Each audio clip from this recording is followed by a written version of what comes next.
Good evening সবাইকে। আমি এখন গুড ইভিনিং বলছি, তবে বেশ অনেকটা রাত হয়েছে। একটা বিশেষ কারণে আজকের ভিডিওটা শুট করার কথা ছিল, তো সেটা শুট করতে গিয়ে ভাবলাম যে না, আমি ইউটিউব ভিডিও শুট করে রাখি, কখনো না কখনো এই ভিডিওটা দিয়ে দেবো। তাই বলেই নয়, এই ভিডিওটা অনেক দিন আগেকার। এই ভিডিওটা তোমার 2 দিন আগেকার। মাঝখানে একটা ভিডিও করেছি, সেটা তোমাদেরকে আমি কালকে ভিডিওটা দেবো। তো সেটা হচ্ছে অন্যরকম ভিডিও, ডেলি ভ্লগ। তবে আজকে ভাবলাম যে না, যেহেতু মেকআপ ভিডিও করছি, এটাই শুট করে রাখি। তোমাদের হয়তো কারো কাজেও লাগতে পারে, আবার অনেকেই চাও একটু অন্যরকম ভিডিও দেখতে, কেউ কেউ বলো মাঝে মাঝে মেকআপ ভিডিও করে দেবে, তো ভাবলাম যে না, আজকে সেই ভিডিওটাই করে রাখি। যাই হোক, মেকআপের শুরুতে একটা যেটা খুবই ইম্পর্টেন্ট জিনিস, সেটা হচ্ছে তোমার স্কিনটাকে আগে প্রিপারেশন করতে হবে।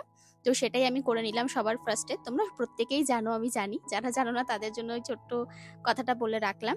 সেটা হচ্ছে তোমার স্কিনটাকে ভালো করে ক্লিন করতে হবে, তারপরে ময়শ্চারাইজার ইউজ করতে হবে, না তার তার আগে টোনার, তারপরে ময়শ্চারাইজার। ঠিক আছে, এটার শর্টে বলে সিটিএম, মানে ক্লিনিং টোনিং ময়শ্চারাইজিং। সেটাকে ভালো করে অ্যাপ্লাই করতে হবে। আর প্রত্যেকটা প্রোডাক্ট যখন মুখে অ্যাপ্লাই করবে না, তখন একটু একটু করে ওয়েট করবে, না 10 সেকেন্ড 15 সেকেন্ড করে ওয়েট করবে, একটার গায়ে আর একটা চাপাবে না। তাহলে দেখবে প্রত্যেকটা জিনিস স্কিন ভালো করে মানে তোমার অ্যাবজর্ব করবে। তারপরে আর কি, তার আগে একটুখানি মুখটাকে বরফ দিয়ে নিলে ভালো হয়, কারণ মেকআপটা তাহলে মুখে প্রচুর অনেকটা সময় স্টে করে। এখন গরম তো, গরমকালে এখন তুমি যতই মানে সোয়েট প্রুফ মেকআপ করো না কেন, তারপরেও দেখবে তোমার কিন্তু ঘাম হবেই, কারণ ঘাম আমাদের ভেতর থেকে আসে, ঘাম হয়, ওটা স্বাভাবিক। ঘামটাকে কন্ট্রোল করা, সেটা তোমার নিজের ওপর ডিপেন্ড করে, তুমি কতটা মেকআপটা ক্যারি করতে পারবে। সেটা তুমি যদি ঘাম বেরোলো ঘষে দিলে ডলে দিলে তাহলে হবে না, হালকা করে একটু মুছে নিলে, ট্যাপ ট্যাপ করে নিলে টিস্যু দিয়ে, তাহলে থাকে, অনেকক্ষণ মেকআপ থাকে। আর ও যদি একটু প্রিপারেশন করে নাও প্রথমে, স্কিনটা একটু ঠিকঠাক হয়, তাহলে কিন্তু আরো ঠিকঠাক, না মানে একটু প্রিপারেশনটা ঠিকঠাক হলে তাহলেই ঠিকঠাক থাকে, এই হচ্ছে ব্যাপার। আর বরফটা দেওয়ার উদ্দেশ্য, মুখটা বেশ একটু ঠান্ডা ঠান্ডা থাকে, তো একদম পুরো তোমার ঘামটা অনেকটা দেরিতে আসে, আর বেশ স্কিনটা ভালো থাকে, এই আর কি, অনেকক্ষণ স্টে করে মেকআপ। তো বলতে বলতে অনেকটাই মেকআপ করে নিয়েছি, সবটা ডিটেলসে তোমাদের সাথে শেয়ার করতে পারছি না, কারণ যতটা তাড়াতাড়ি করে মেকআপটা করা যায় এই হচ্ছে ব্যাপার। কারণ কি বলতো, ক্যামেরা ভিডিও করতে করতে না মাঝে মাঝে ভুলে যাই, মানে মাঝে মাঝে অনেক লম্বা ভিডিও হয়ে যায়, আবার মাঝে মাঝে সে তোমার এই দেখো স্মাইল লাইনগুলো যেখানে আছে সেগুলো এবার এই তোমার যে লুজ পাউডারটা হয় সেটা দিয়ে হাইড করছি বলতে, লুজ পাউডারটা লাগিয়ে খানিকক্ষণ রেখে দিতে হবে। ততক্ষণে ভাবলাম আই মেকআপটা করে নিই, তারপরে পাউডারটা ঝেড়ে নেব। কম্প্যাক্ট পাউডার দিয়ে লুজ পাউডারটা ঝেড়ে নিতে হয়। তো এখানে আজকে একটু কাট ক্রিজ করবো, অন্যরকম ভাবে আই মেকআপটা করার ইচ্ছা ছিল, তো সেটাই ট্রাই করছি, কারণ নিজের ওপরও এরকম মেকআপ কাট ক্রিজ কখনো করিনি। এটা তোমার হাফ কাট ক্রিজ করলাম, ফুলটাও একদিন ট্রাই করব। আর আরো অনেক রকম আছে, যখন আগে করতাম, প্র্যাকটিস করতাম, তখন এগুলো সমস্ত কিন্তু করতাম, তবে নিজের ওপরে কখনো করা হয়নি। আর এবার আজকে ভাবছি একটু ডার্ক করে সুন্দর করে কাজল পরবো। না, আমি নর্মালি সেভাবে খুব ডিপ কাজল পরি না, তো কাজলটা হচ্ছে পিএসির একটা কাজল। আর তোমাদের যদি কারো লিংক লাগে আমাকে জানিও, আমি পরে একটা শর্ট ভিডিও করব এই রিলেটেড মেকআপ, এই মেকআপটা নিয়ে, তখন সেখানে প্রত্যেকটা প্রোডাক্ট কিন্তু ট্যাগ করে দেবো। তো আজকের ভিডিওতে হয়তো দিতে পারবো না। তো কাজলটা শুধু বলে দিলাম, পিএসসির একটা কাজল, এটা কিন্তু খুব ভালো কাজল একটা, তোমার গরমের ক্ষেত্রেও বেশ ভালো। তবে একটা টিপস তোমাদের ছোট্ট করে দিয়ে দিই, যখনই কাজল অ্যাপ্লাই করবে, কাজলটাকে তোমার একটা ডার্ক কালারের আইশ্যাডো দিয়ে সেটা কিন্তু ভালো করে ব্রাশের সাহায্যে স্মাচ করে নেবে, তাহলে দেখবে তোমার কাজলটা না, ওই যে একটা ব্যাপার থাকে না, নরম নরম যে উঠে যাওয়ার ব্যাপার থাকে, ঘষে যাওয়ার ব্যাপার থাকে, সেই ব্যাপারটা থাকবে না, সুন্দরভাবে চোখে একদম থাকবে, আর স্মাচ করে দিলে বেশ প্রফেশনাল লাগে ব্যাপারটা। আর এবার দেখো, একদম পুরো ডার্ক লাগছে, চোখের নিচটা আমি ভাবছিলাম যে আমাকে কাজল পরে কেমন লাগবে, এতটা ডার্ক কাজল। তো একদম নিচের দিকে তোমার একটুখানি লাইট কালার দিয়ে, একটা লাইট ব্রাউন কালার দিয়ে একটু ভালো করে মিশে করে নিলাম। আর এবার এই কর্নারটা ড্র করছি। এটা নিজের কর্নার ড্র করাটা ভীষণ মুশকিল, ঘেটে টেটে যায় অনেক সময়, সেটাকেই হালকা একটু আস্তে আস্তে করে করলে মানে ব্যাপারটা ঠিকঠাকই হয়। তো মেকআপ প্রায় কমপ্লিটের পথে, চুলটা নিয়ে একটু টেনশনে আছি, কি করব কি না করব, কারণ আমি হেয়ার স্টাইল করতে গেলে আমার নিজের চুলে হাত ব্যথা হয়ে যায়, মানে আমার ভীষণ হাতে ঘাড়ে ব্যথা হয়ে যায়, কেন জানি না, নিজের করতে গেলে হয় অবশ্য।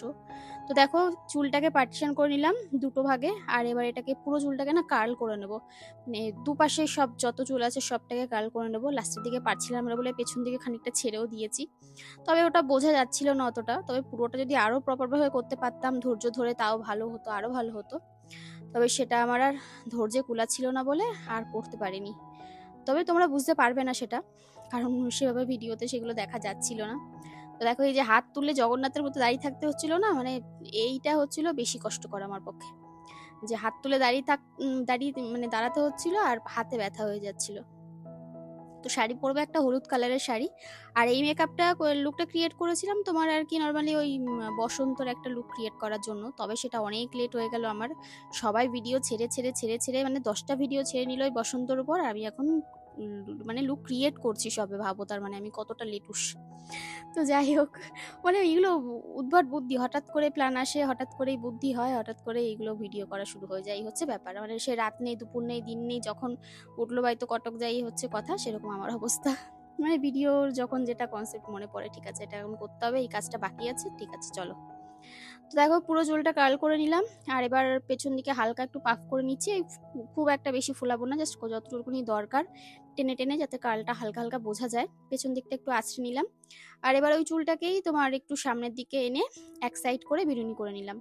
বিনুনি করার পর এবার এই যে দেখো বিনুনিটাকে না দুপাশ দিয়ে একটু টেনে টেনে দিচ্ছি, যাতে ওই একটু ফোলা ফোলা ব্যাপারটা থাকে। তো আরও টানা যেত, তবে আমার চুলের লেয়ার কাটা তো চারপাশ থেকে বেরিয়ে বেরিয়ে যাবে, তো ওই জন্য অল্প অল্প টানলাম যতটা সম্ভব। আর এবার চুলের মধ্যে ফুল গোজার পালা।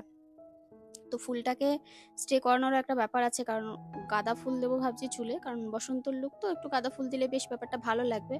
অন্য ফুলও দেওয়া যেত, যেমন ওই তোমার আরও অন্যরকম ফুল আছে না, পলাশ ফুল, তবে ওইগুলো আর কোথায় পাবো, ওগুলো তো এখানে পাওয়া যাবে না। তো যেই কারণে এই ফুল দিয়েই কাজ চালাতে হচ্ছে। পলাশ ফুল হলে আরও ভালো হতো, বেশ সুন্দর লাগতো দেখতে, তবে এখানে কোথায় পাওয়া যায় আমি জানি না, দোকানেও আমি পাইনি, ওগুলো ওই গাছ টাছ থেকেই আনতে হয়। আর ওই অনেক জায়গায় পাওয়া যায় তোমার একটু দূরের দিকে, যেখানে বসন্ত উৎসব আর কি বেশি, শান্তিনিকেতন এইসব দিকে পাওয়া যায়, শুনেছি আর কি, দেখেছি অনেকে ভিডিওতে করেছে। তো যাই হোক, আর এবার ফুলটাকে এইভাবে দিতে গিয়ে হেয়ারব্যান্ডের মতো দেখলাম একদম বাজে লাগছে, তারপরে ওপর দিকে কয়েকটা 2-3টে একসাথে দিয়ে দিলাম, আর এইভাবে প্রত্যেকটা বিনুনির যে খাজগুলো মানে ভাঁজগুলো তার মধ্যে দিলাম। তো চলো হেয়ারস্টাইল হয়ে গেছে, শাড়ি পরা হয়ে গেছে, আর ইয়েলো কালারের শাড়িটার সাথে এই যে কচি কলা পাতা কালার একটা ব্লাউজ, যেটা আমি অনলাইন থেকে কিনেছিলাম, তো সেই ব্লাউজটা যদি লিঙ্ক পাই আমি অবশ্যই লিঙ্কটা ভিডিওতে দিয়ে দেবো তোমাদেরকে। ব্লাউজটা কিন্তু খুব সুন্দর, আর জানি না সাইজ পাবে কিনা এখন। আর এদিকে দেখো তোমার সবার লাস্টে যেটুকুনি বাকি ছিল টাচ আপ দেওয়া দিয়ে দিলাম, সেটিং স্প্রে করে নিয়েছি, ব্যাস এবার একটা ডার্ক শেডের লিপস্টিক পরে নিচ্ছি। লিপস্টিক লিঙ্কটা তোমাদের দিতে পারবো না, কারণ এটা আমার একটা প্রমোশন ভিডিও থেকে আসা, এটা বোধহয় তোমার ল্যাকমি ছিল মনে হয়, তো সেটাই আর কি দেখলাম, একটা খুঁজছিলাম ডিপ শেডের, তবে লালটা এটার সাথে খুব একটা মানাতো না, আমার ভালো লাগছিল না, একটু ডার্ক শেড বা একটুখানি নিউড শেড পরলে আমার বেশি ভালো লাগে, তো লালটা আর পরলাম না, ওই জন্য এই ডার্ক কালারের একটা মেরুন কালার ছিল, তো সেটাকেই আর কি পরে নিলাম। তো চলো লিপস্টিকটা পরে নিয়ে এবার একটু টিপ পরবো।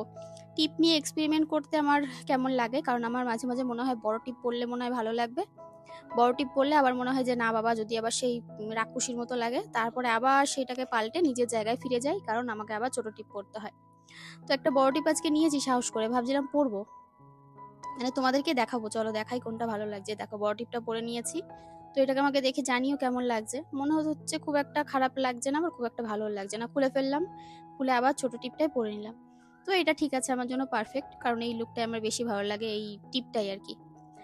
এবার সিঁদুরটা পরে নিলাম, এই যে সিঁদুরটা একটুখানি তোমার গুঁড়ো সিঁদুর পরবো, কারণ যখনই মেকআপ করি গুঁড়ো সিঁদুর হাতের কাছে খুঁজে পাই না, জানো না, হারিয়ে যায়, আমি জানি মেকআপ করলে একটু গুঁড়ো সিঁদুর পরলে তখন বেশি ভালো লাগে, মুখটা বেশি খোলে আর কি, ফোটে, তবে গুঁড়ো সিঁদুর আমি পাইনি। তবে আজকে দেখলাম যে যেদিন আমি ব্রাইডাল মেকআপ করতে গেছিলাম সিঁদুর কিনেছিলাম, নিয়ে গেছিলাম, সেই সিঁদুরটা আজকে খুঁজে পেয়েছি মেকআপ বক্সের মধ্যে, সেটাকেই আর কি বের করে নিলাম। আর এবার কানের পরবো, আমি এই সেটটা নিয়েছিলাম তোমার প্রীতি সাজঘর থেকে, ইনস্টাগ্রাম পেজে তোমরা পেয়ে যাবে, এই ইয়ারিং আর তোমার পুরো সেটটা আর কি, এর মধ্যে ফিঙ্গারিং আছে, ইয়ারিং আছে, তোমার ব্যাঙ্গেলস রয়েছে, তারপরে একটা নেকলেস রয়েছে, হার রয়েছে আর কি, তো ভীষণ সুন্দর, এরকম সুন্দর লুক ক্রিয়েট করার জন্য একদম পারফেক্ট। তারপর অনেকেই আছে না যে একটু অন্যরকম শাড়ি পরতে ভালোবাসে, যারা ওই মল কটন, যে আরো অন্যান্য রকম একটু কটনের শাড়ি একটু অন্যরকম সাজতে ভালোবাসে, তো তাদের জন্য এইসব জুয়েলারি কিন্তু একদম পারফেক্ট। তো আজকে এই শাড়িটার সাথেই পরলাম, গোল্ড জুয়েলারি তো সবসময় পরি, মানে গোল্ড যে আর কি সিটি গোল্ডের জুয়েলারি, আজকে ভাবলাম যে না এটাই পরি, এটাই বোধহয় খুব একটা খারাপ লাগছে না। পরে নিয়ে এবার এই যে দেখো আংটিটা কি সুন্দর লাগছে, পুরো অন্যরকম, আর চুড়ি 4 গাছা ছিল, 4টে ছিল, তো আমি 4টে আর পরলাম না, 2 হাতে 2টো পরে নিয়েছি, যাতে একটু ম্যাচিং ম্যাচিং লাগে ওই জন্য। তো ব্যাস, আমার সাজ পুরো কমপ্লিট। তোমাদের কেমন লাগলো ভিডিওটা অবশ্যই জানিও, আর মেকআপ লুকটা কেমন লাগলো সেটা কিন্তু কমেন্ট করে জানাতে একদম ভুলো না। চলো আজকের মতো ভিডিওটা এখানে এড করলাম। সবাই সাবস্ক্রাইব করে দিও, লাইক কমেন্ট শেয়ার করে দিও। টাটা।